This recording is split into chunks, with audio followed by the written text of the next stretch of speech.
So Len, as I just said, it's sort of bizarre to be sitting next to the man who, if you weren't here, there would be no Wolverine, no Swamp Thing, no XMen revival. It's a weird concept.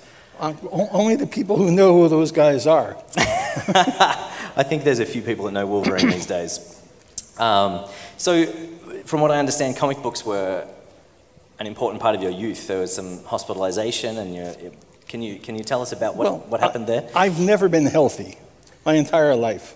I was once told I would never live to be 25, and they were wrong, so there. But when I was young, when I was 7, I was in the hospital for one of the first times, and my father brought me a bunch of comic books to read, just to keep me occupied. This is back in the days when comic books were 10 cents a piece. And I fell in love. I just loved comics. I read them, I collected them, I spent all of my spare money on them. I would go out and collect, used soda cans and bottles to get the redemption money so I could buy more books. I was hooked. So what were you reading at that point? Who was it that was hooking you? What was it about? Is it the stories, the characters? What got you hooked? Well, at that point, it was basically Superman, Batman, Wonder Woman, the DC characters. There were only the 3 superheroes at that point in time. And the other characters were all adventure characters. Rip Hunter, Time Master, and the Challengers of the Unknown, and the Sea Devils, and all of them in the same group, basically, composed of one heroic leader, his girlfriend, her kid brother, and his buddy, the strongman. They all had the same essential group. But I just loved the adventure aspect of it. I loved the ability to go places in your mind that you couldn't do otherwise. I was always a voracious reader, and comics just touched me in a way nothing else did. So with that idea of doing a lot of reading, who were your fictional heroes at the time as you were growing up? Other than, outside of comic books, did you have some fictional heroes as well? Well, I was, again, a voracious reader. I loved anything written by Rod Serling. The Twilight Zone is probably the major reason I became a writer. I loved Ray Bradbury.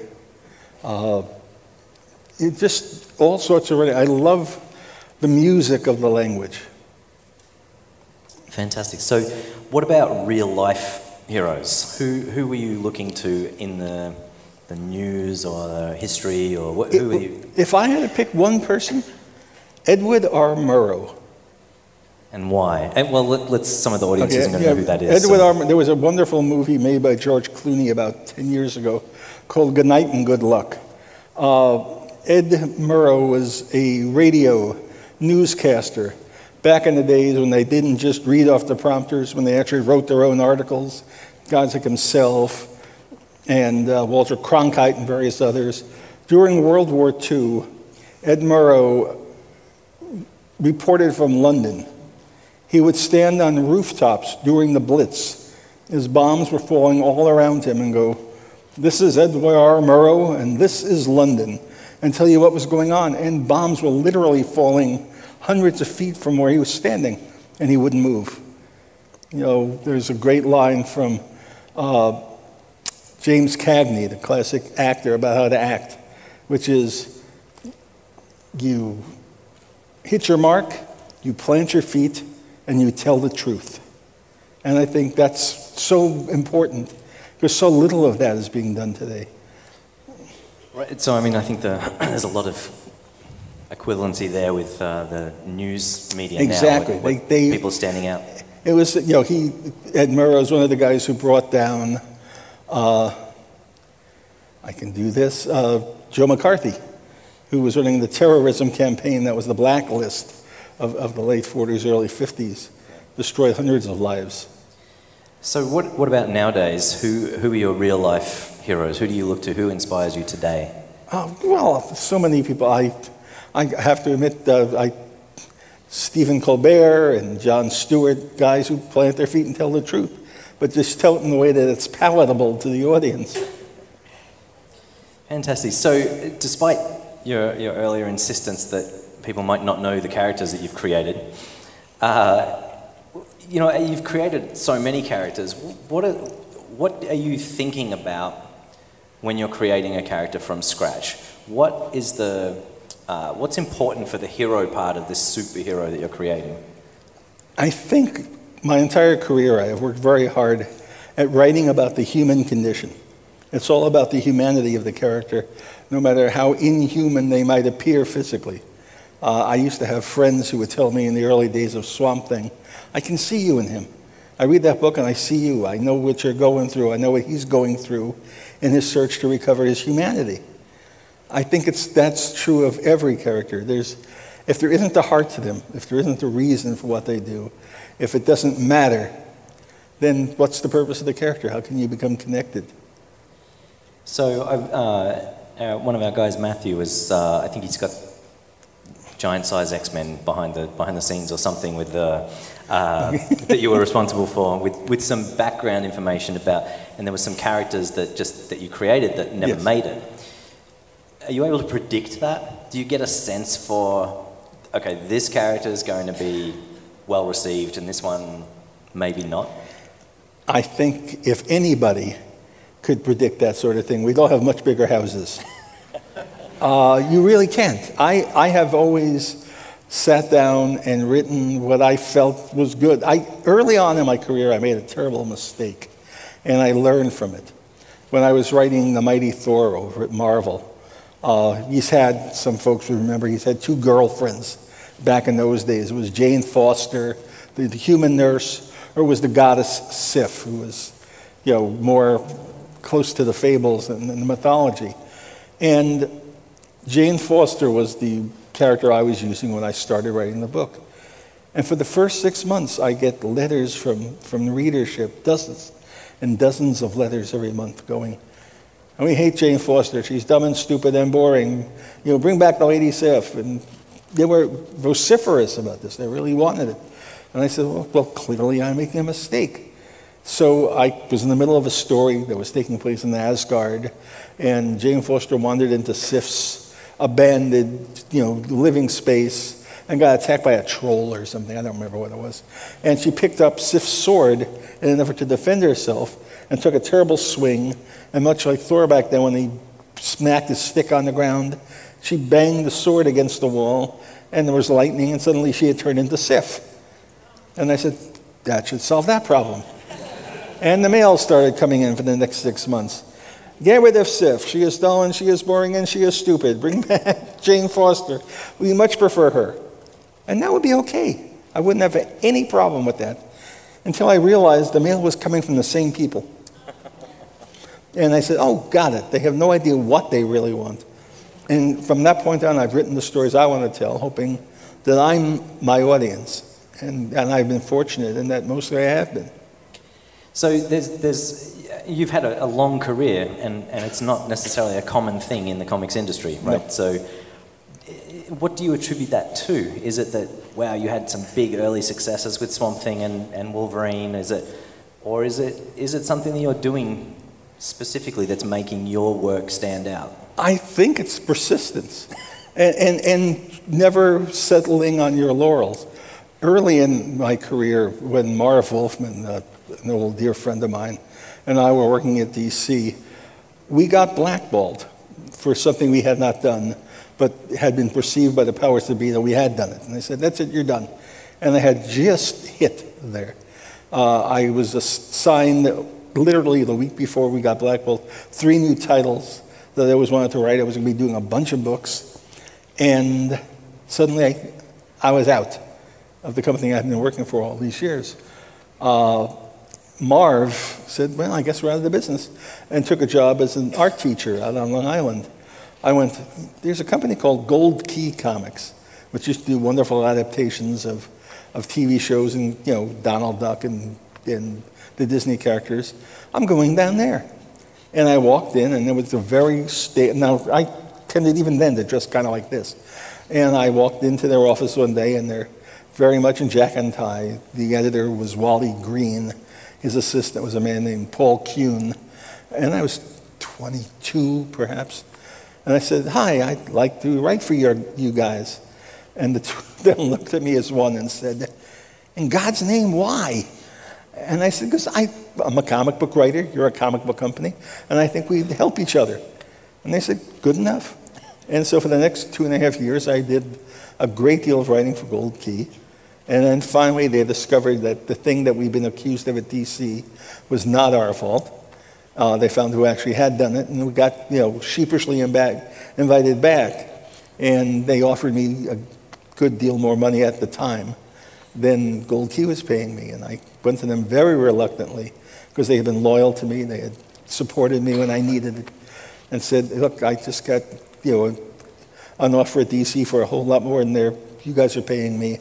Please, if you can match the rate, I'd be happy to stay here. I'd love to because I love you folks. And they said, we love you too. That's why we're throwing you out. Go where you'll do a better job and make more money. So as a young child, you're looking up at Batman and Superman and Wonder Woman, and, yes. And then you start writing these characters, and you've written Thor, as you said, Spider-Man, these iconic characters. Do any of them, we've been talking about heroism today, do any of them stick out to you as being more sort of defining of what heroism is for us, the non-superpowered people? I think if you had to pick one character out of all of them, it would have to be Superman. Superman's the ultimate Boy Scout. I have always said that Superman isn't Superman because he came from Krypton and can change the course of mighty rivers and bend steel in his bare hands. Clark Kent is Superman because he was raised by the two most decent people on Earth, who taught him morals, who taught him good was better than evil, who taught him what was right and to always do the right thing. And that, I think, defines a hero to me. No matter how difficult it is, you do what you have to do, or what you should do. Right. Yeah, that's such an important piece. No matter how hard it is, you need to do the right thing. When you were tasked, actually, I don't know if you were tasked to reinvent the X-Men, but you did. What do you look for when you're given such a job to say, okay, we've got to get this, we've got to get more readers, we've got to get interest? What do you do when you go into a project like that? It depends on the project. When I'm creating a solo character, I take that back. It's actually almost the same thing in both cases. When I create a team book, and I have worked on the creation of a number of them, the new Teen Titans and various others as well as X-Men, you look for a mix of different types of personalities.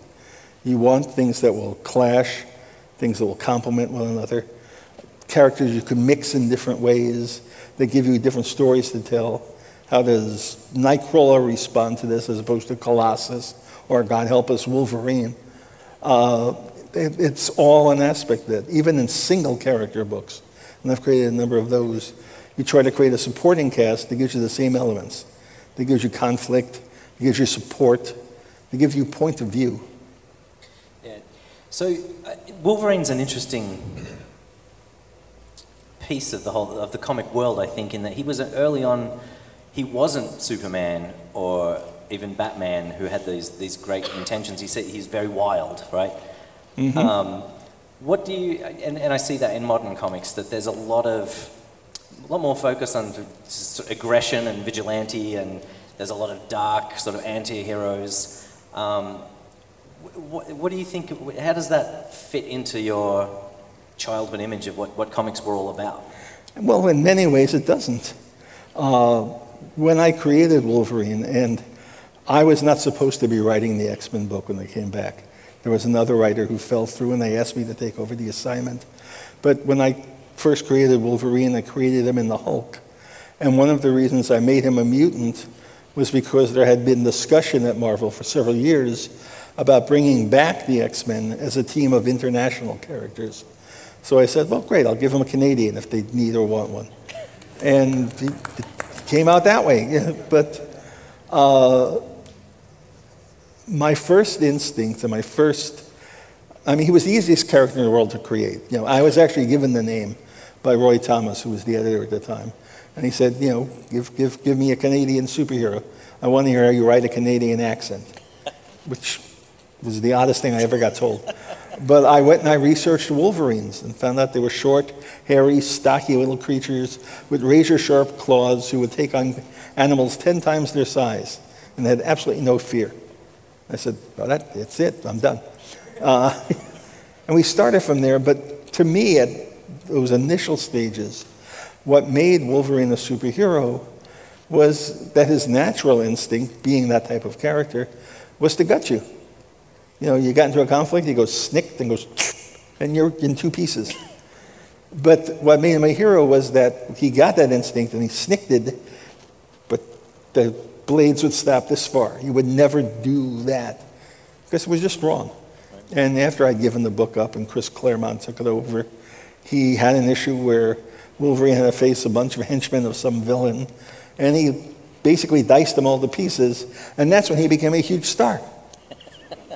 So I was clearly wrong in my interpretation of what made him a hero. Well, I find that interesting actually, because in watching the movies, you've got all sorts of different interpretations of characters right now.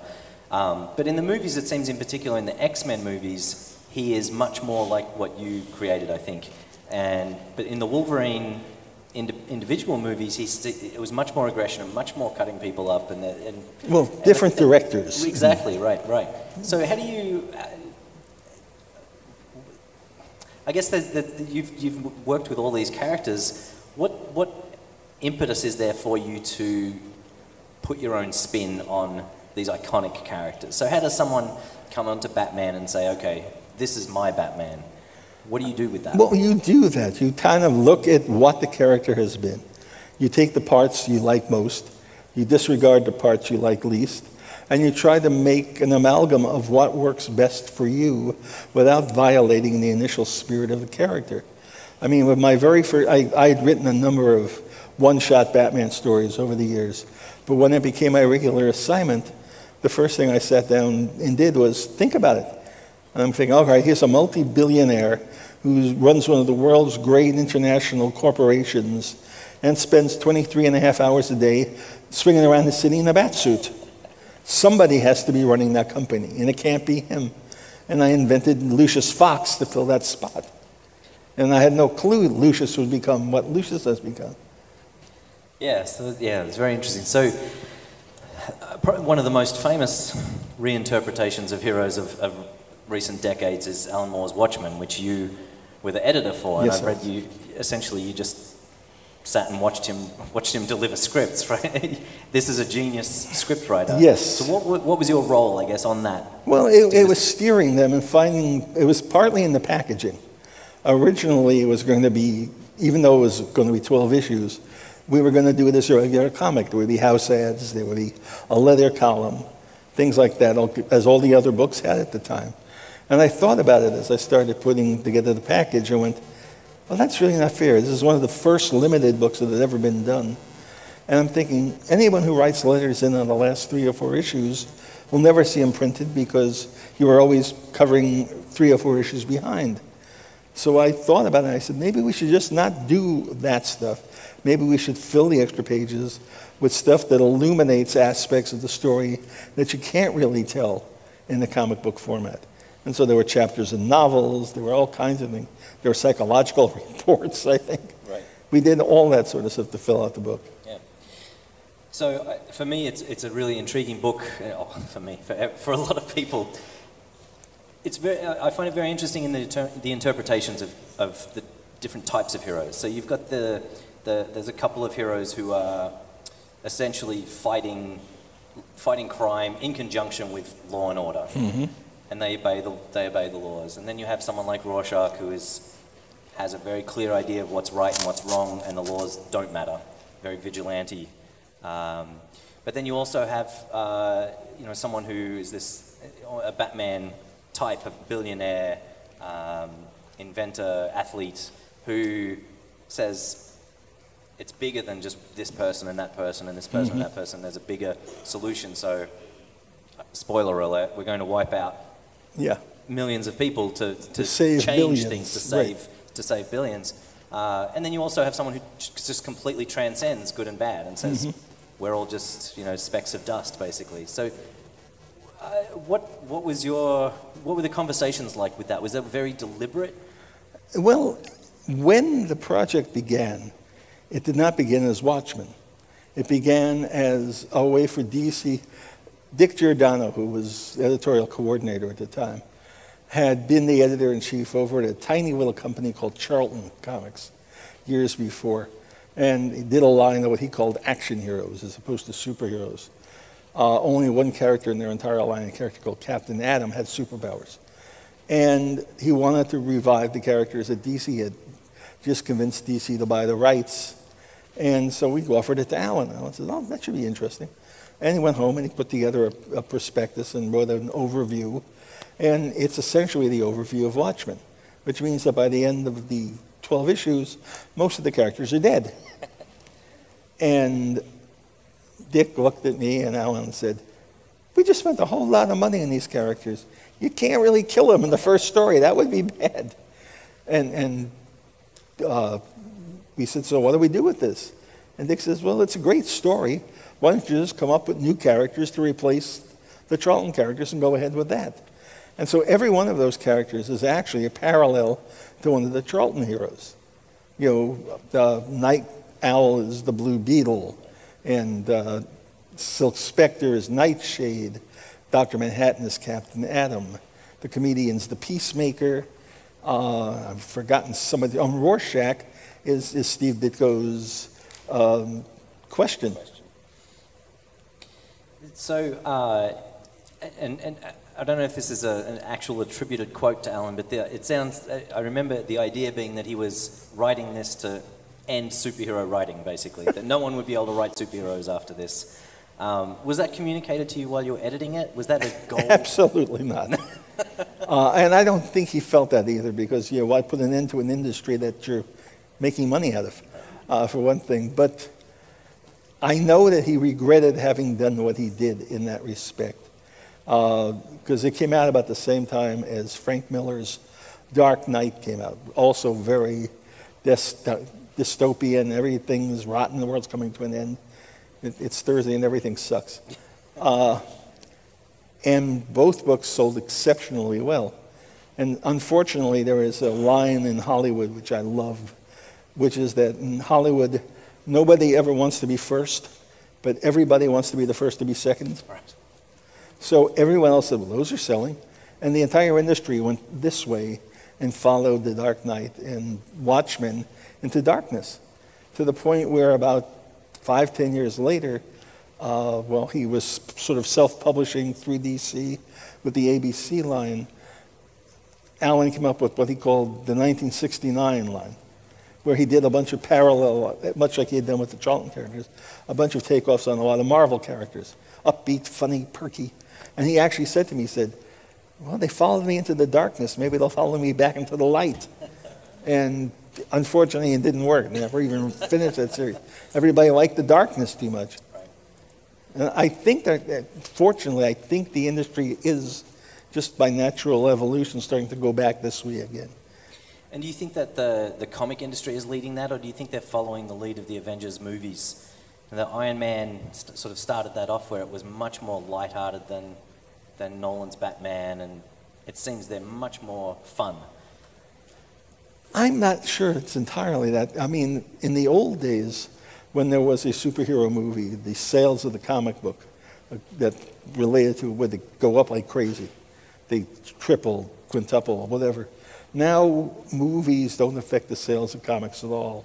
But I do note that in many cases, the comics are evolving to match the movies. Captain America's costume now has changed. It looks much more like the costume in the films. A lot of the other characters are going much the same way. And in some cases, they have 4 or 5 interpretations of the same character.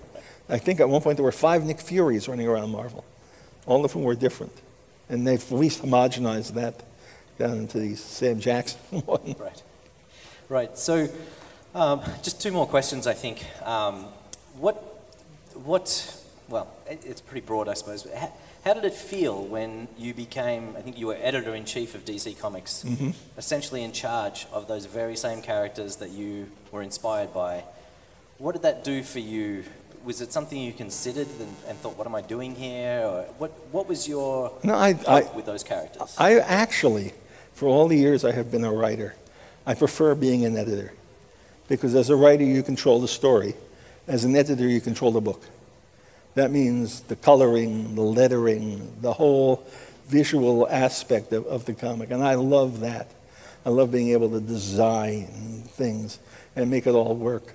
So that was great fun for me. In fact, I love doing covers to the point where after I left Marvel as editor-in-chief, I remained the cover editor for like 2 years still, so I could design the covers, mostly with the late Gil Kane. And at DC, the same thing. After I left, being in charge, and just went back to freelancing for them, I said, I want to keep the covers. And I kept those for another several years also. So last question, what are you working on now on a daily basis? Are you working on, have you got books that you're doing? And what stories are exciting you at the moment that you see? Yeah, from other writers, I assume you mean. I think my career is almost over. Only because I appear to have come full circle. The major thing I am working on right now is Swamp Thing again. I'm doing a brand new book with Kelly Jones, which is astonishing looking, which will come out in January. I'm also doing a new take on the Metal Men, one of my childhood favorites. I love that book. It was, when I was 9 or 10 years old, the first comic book that ever made me cry when I read it. And that taught me a lot about human emotion in comic book stories.